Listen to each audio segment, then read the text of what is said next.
Jirra jirtu anis jirra galata rabbii daddaalifeetuma deema. Gurbaa tokkotu fuudha ga'ee gaafa kaan abbaa kee fuudha ga'ee fuudhii jedheen. Kadar koo qabaaree atummaan intala bareeda laalladhuutii sanyii bareeda gosa bareeda akka jira warri torii bareeda. Kanaafuu dhaqiitii intala bareeda akkasii laalladhuu. Ani rakkoon qabu si fuudhaa jedheen abbaan. Tole abbaa kee jedhee deemee amma gaafa kaan intala soqachuu deemee argate. Erga argatee galee abbaan intala eebaluu argadheeti. Na fuudhii jedheen. Gurbaa salphadhu tun intalti ta'e gosaati maal jettee waan akkanaa yaadda. Hish baalagee jedhee deebite biraa laalladheen. Xaayyib jedhee lixee hadhallee. Gaafa kaan inni amma deemee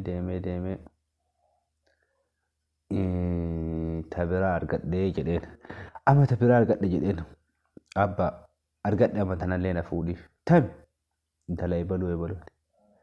Gurbaa rabbisee haa nyaatu haati titti ni miniiti. Intalli sun qoraatii yaalaa dhalatte obboleettii teeti. Deemee eenyu. Inni geessaniiti sirriitti. Obboleettii teeti haati titti ni minii tiriyyaayyuu achiin dubbatiin jedhanii. Amma sadaffaa maaltu dhalate beektani? Kira hifatee. Tadhumaan argateeti. Abbaa jedheen. Sadaffaa tan argadhe na fuutaa jedheen.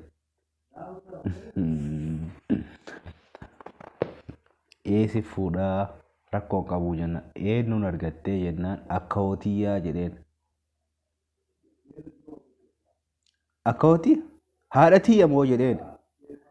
Jedheen. Gurbaa doomii dirbi cabi jennaan maali? Ati haadha kee fuute, ati haadha tiyya fuute, ani haadha tiyya fuudhe rakkoo qabaa jedheen. Tokkoof tokko jechuudha. Amma mucaan rakkoo qaba moo abbaan rakkoo qaba? Ani siis sobe jarri lachiinoo akkas hin jennu. Kanaafuu laa eeggataa.